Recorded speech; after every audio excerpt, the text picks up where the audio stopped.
Boa noite, pessoal. Hoje é a nossa terceira aula da saúde pública, sendo que hoje será a continuação da primeira aula. Na primeira aula, nós falamos um pouquinho sobre a história, né, do SUS, né? Falamos o que ele representa. E na aula passada, a professora Hariane deu a aula para vocês, né, do Zoom, falou um pouquinho sobre o que é o trabalho dela, um trabalho excelente, é uma enfermeira maravilhosa, que ela tem uma dedicação incrível ao que ela faz, ao consultório de rua, e é uma enfermeira que respira SUS.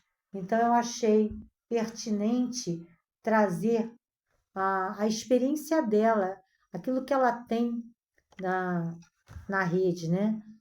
E eu acredito que tenha sido bastante proveitoso para vocês, tá? Mas hoje, eu deixei aqui, vou deixar gravada, nós fizemos o nosso Zoom, tá com problema no celular, mas nós vamos falar um pouquinho sobre os níveis de atenção. E assim como eu expliquei, tá? O SUS, ele tem um objetivo, né? E esse objetivo principal é a orientação, a promoção, a prevenção, o tratamento de doenças, né, em toda a população nacional. Só que existe uma complexidade nesse atendimento. Porque, assim como o SUS coloca que eu devo acolher o indivíduo na sua integralidade, né, e na sua equidade, como que eu vou poder fazer isso com milhões de brasileiros em todo o território nacional? Bem, então vamos começar do princípio que tudo que gera, tudo que fala sobre a saúde, né? Tudo que fala sobre a saúde, o bem-estar físico, mental, psicossocial, né? Ele é ligado à Organização Mundial da Saúde.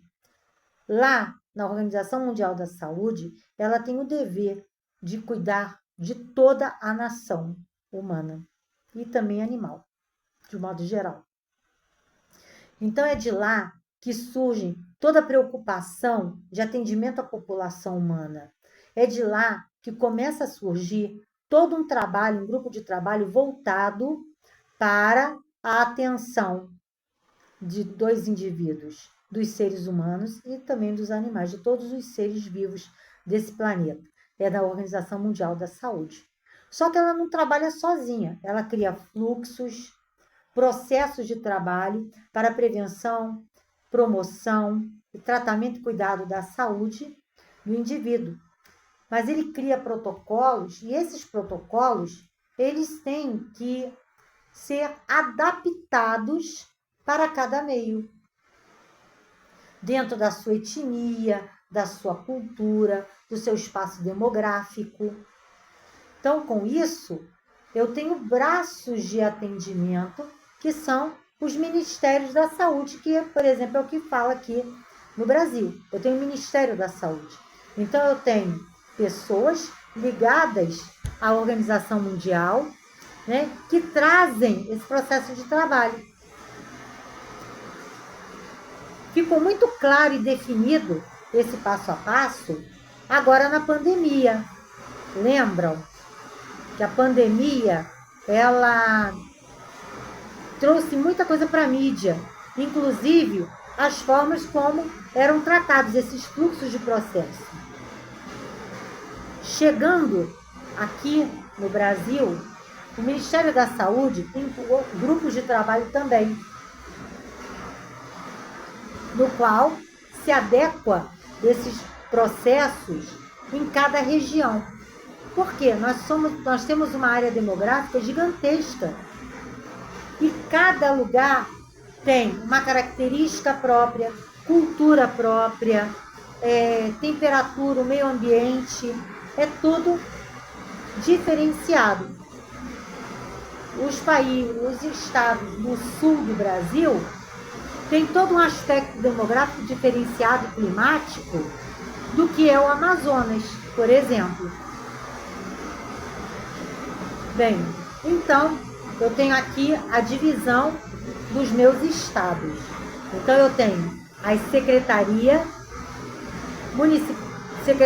Estadual de Saúde.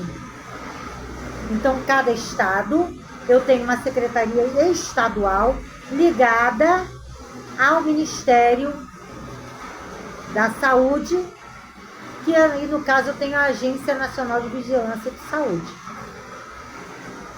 Dentro de cada estado, eu tenho um município, né? Que é os braços desse estado. E é dentro dos municípios ao qual eu tenho ramificações e ali eu consigo dar um suporte mais adequado de atendimento aos munícipes. E é nessa cascata de atendimentos, crescentes e decrescentes, que eu tenho as informações necessárias para gerar fluxos e protocolos de atendimento à prevenção e promoção da saúde. Vou dar um exemplo básico. É o exemplo do nascimento. O indivíduo assim que nasce, ele tem a sua DNV preenchida, Declaração de Nascido Vivo.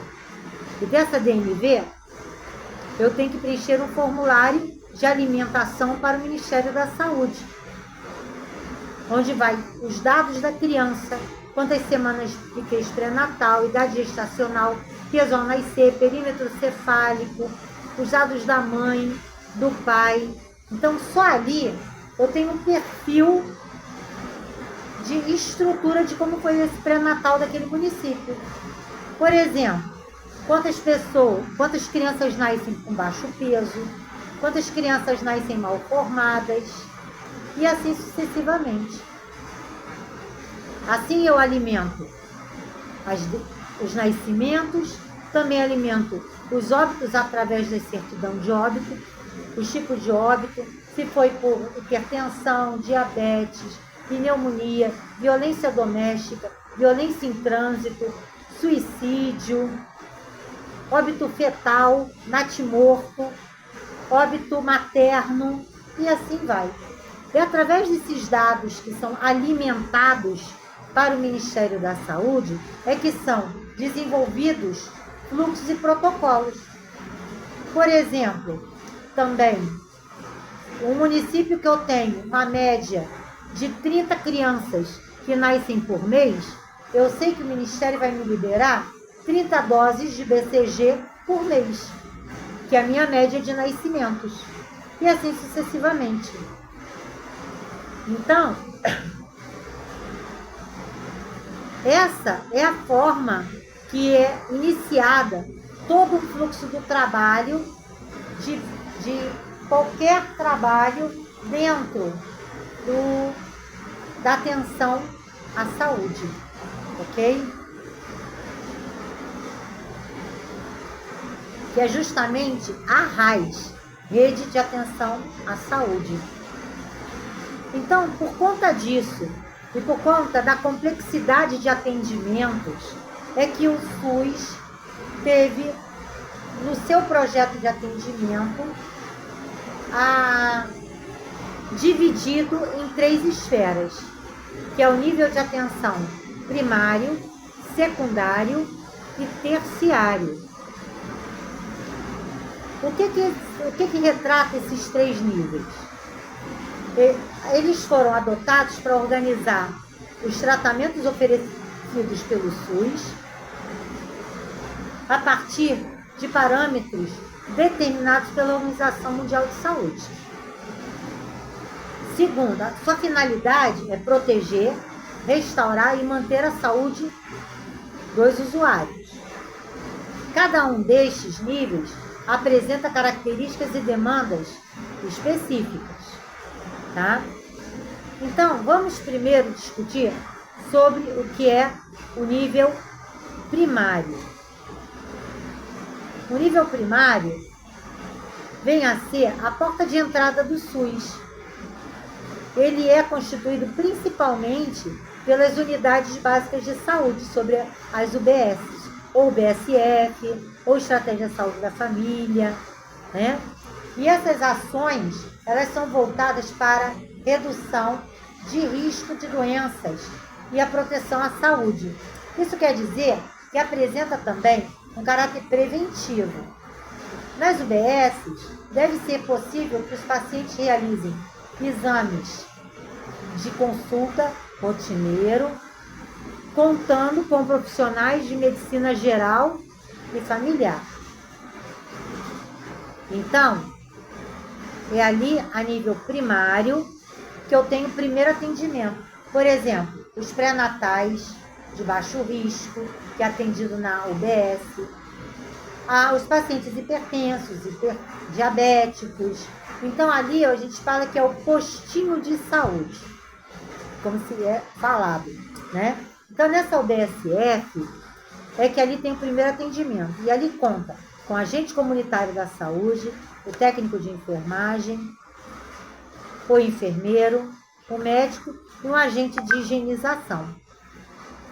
Então, por exemplo, é ali que eu tenho que garantir a atenção integral à saúde e considerar que o paciente está inserido na família e na comunidade. Por quê? O papel principal do agente comunitário é o quê? É notificar, é catalogar a sua área de abrangência, né? Fazer um fichamento das famílias. Ou seja, quantas pessoas tem em cada família? Quem estuda, faixa etária, quem é gestante, quem é idoso, né? Então, todas as famílias são catalogadas dentro daquela unidade básica de saúde, tá? Então, essa obrigação é do agente comunitário, é de responsabilidade dele atender a essas famílias em todas as suas necessidades. O técnico de enfermagem, ele está na unidade básica para fazer todas as assistências, como curativo, medicações, triagem para a consulta, é responsável pela sala de vacina, de imunização, faz visita domiciliar também. O enfermeiro, ele é o gestor principal, ele é o gerente da unidade e ele faz a cobertura de todos os processos, protocolos e fluxos da sua unidade. E o médico é o médico generalista, que atende às demandas clínicas da sua unidade. É ali que é feito pré-natal, de baixo risco, atendimento a hipertensos, cardiopatas, tá? E pediatria, puericultura e assim vai. E é nesse nível que os profissionais se articulam para atuar não apenas nas unidades de saúde, como também em espaço público da comunidade, realizam ainda visita domiciliar às famílias. Espaço público na comunidade é em associação de moradores, associações religiosas, também nas escolas, asilos, creches, orfanatos, né? Então, ali os profissionais estão ali para atender na prevenção e promoção também de doenças, fazer arquivos de referência e contra-referência de imunização, resgatar os usuários inativos, os que às vezes abandonam seus tratamentos, e assim vai. A ideia é, mais do que promover assistência, é estar perto das pessoas e promover a saúde e qualidade da vida local daquela comunidade. Tal tipo de trabalho de prevenção e conscientização, ele é importante, até mesmo para otimizar a alocação de recursos utilizados em internações e tratamentos de doenças que poderiam ter sido evitadas, certo? Ou seja, lido também com aqueles que vêm dos hospitais, acamados também, sequelados de AVC, Alzheimer e assim vai. Já no nível secundário, a atenção secundária é composta por serviços já especializados encontrados em ambulatórios e hospitais.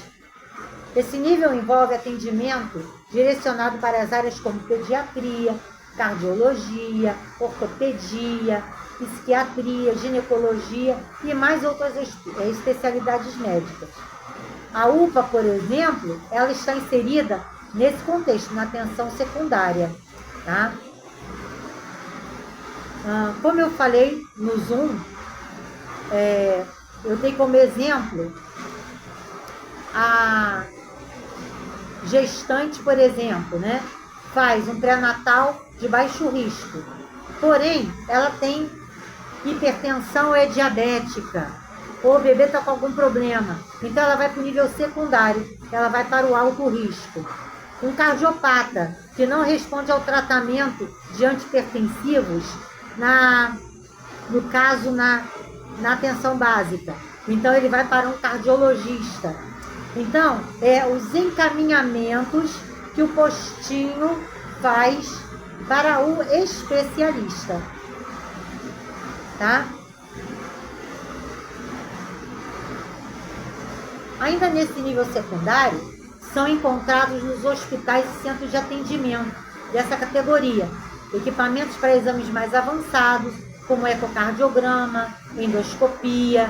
E, além disso, os profissionais de saúde que atuam na atenção secundária são preparados para realizar tratamentos de complexidade média, como, no caso, que envolve doenças crônicas e agudas. Por exemplo, fazer ecocardiograma, fazer uma endoscopia, isso tudo já é a nível secundário, tá? Agora, no nível terciário, ele já é uma atenção acima do secundário. Ele já envolve alta complexidade, sendo formado por hospitais de grande porte. Hospitais, por exemplo, que tem a UTI adulto, UTI pediátrica, UTI neonatal, centro ortopédico de referência, centro cardiológico para cirurgia cardiológica, para tratamentos mais complexos, transplantes, né? Também envolve procedimentos que demandam tecnologia de ponta e custos bem maiores, como os oncológicos, né? Hospital de oncologia, hospital para transplante, tá? Os especialistas da categoria estão aptos a tratarem casos que não puderam ser atendidos na atenção secundária ou primária, por serem mais singulares e mais complexos, como neurocirurgia, transplantes de órgãos, colocação de próteses e órteses, tá? E ainda as cirurgias reparadoras, por exemplo, bariátrica, processos de reprodução assistido, tá? Problemas genéticos, hereditários, entre outros tipos de cuidados. Por exemplo, um sujeito, ele sofre um acidente, ele é encaminhado para a UPA, a UPA identifica que ele tem uma alta complexidade, ele vai então para um outro hospital de emergência maior, daí ele vai para uma neurocirurgia. Esse sujeito fez um traumatismo raquimedular e ficou paraplégico. Então ele passa por uma neurocirurgia, mas depois ele vai para uma reabilitação. Então, é o nível terciário que cuida da reabilitação desse indivíduo. Entendeu? Ou, por exemplo, uma criança também que nasce com problema genético, né? Ela nasce com uma síndrome e ela tem que ser traqueostomizada. Então, ela fica com uma traqueostomia em oxigênio. Então, ela vai ficar direto no atendimento home care com todo o equipamento. Entenderam? Então, esse é o nível de atenção terciária. Porém, é bom lembrar que, apesar de eu ter esses 3 níveis de atendimento, eu vou conseguir, né, manter esse indivíduo tratado, cuidado e acompanhado. Tá? Da mesma forma, os 3 níveis eles não andam separadamente. Eles se intercalam entre si. Tá? E eles se comunicam entre si. Por exemplo, esse sujeito que teve o traumatismo raquimedular, ele volta para casa. Então, quem é que vai assistir ele? A atenção básica. Entenderam? Então, por esse motivo, eu tenho que ter essa relação estreita de níveis de atenção. Eu preciso ter essa integração, né? Então, eu preciso ter um atendimento sempre contínuo. Eu preciso ter um fácil acesso à rede. Eu preciso ter proximidade das pessoas. E eu tenho que ter a integralidade do atendimento. Ou seja, olhar para o paciente levando-se em conta toda a sua complexidade. Tá? Eu tenho que vê-lo como um todo. Eu tenho que ver o seu histórico familiar. Eu tenho que estar inserido no processo dessa família, inclusive, a nível comunitário. E bem como levar em consideração os seus valores, as suas crenças e expectativas. Tá? Por isso que é importante que cada área demográfica adeque, né, os protocolos do SUS. Então, o papel da atenção primária, a coordenação do cuidado, que dependeria substancialmente de uma boa relação com as atenções secundária e terciária. Segundo, há necessidade de haver um diálogo direto entre esses níveis de atenção primário, secundário e terciário, para encaminhamento médico, decisão de procedimento, acompanhamento, tá? Então, tem que estar sempre tendo esse feedback. E ao receber alta após um tratamento clínico ou cirúrgico, essa pessoa recebe os cuidados e continuidade desses cuidados a nível domiciliar. Ok? Então, esse processo seria realizado pelo médico da família e pela equipe da atenção básica. Por isso que é necessário o diálogo entre essas partes do sistema, que é fundamental, para que possamos entender que não adianta só investir na atenção primária, secundária ou terciária, mas também para que essas pontes elas sejam bem alinhavadas, tenham um bom acesso, tá? Então, para isso, é necessário que eu tenha uma boa gestão, né?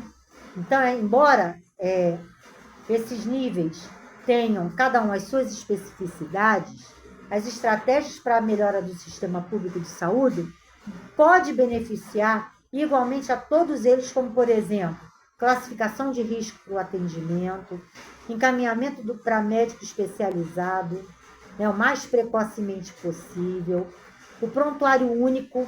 O ideal é uma rede única de prontuário eletrônico para que todo o município enxergue esse paciente em todas as suas esferas, ter controle também de medicação e também redução de filas, né? Redução de filas cirúrgicas, né? Por exemplo, um bom núcleo de regulação, redução de consultas também, né? Não ter atraso nesse atendimento. Então, quando eu tenho esse fluxo bem feito, né? Nesses 3 níveis de atenção, eu consigo ter um SUS bem organizado, uma rede de atenção básica bem organizada. E aí eu consigo gerar o quê? Recursos financeiros para que eu consiga alimentar o sistema, e aí é um ciclo. Alimento o sistema com os meus atendimentos, recebo os recursos necessários para que eu ou melhore essa minha rede, ou continue, ou progrida. Entenderam?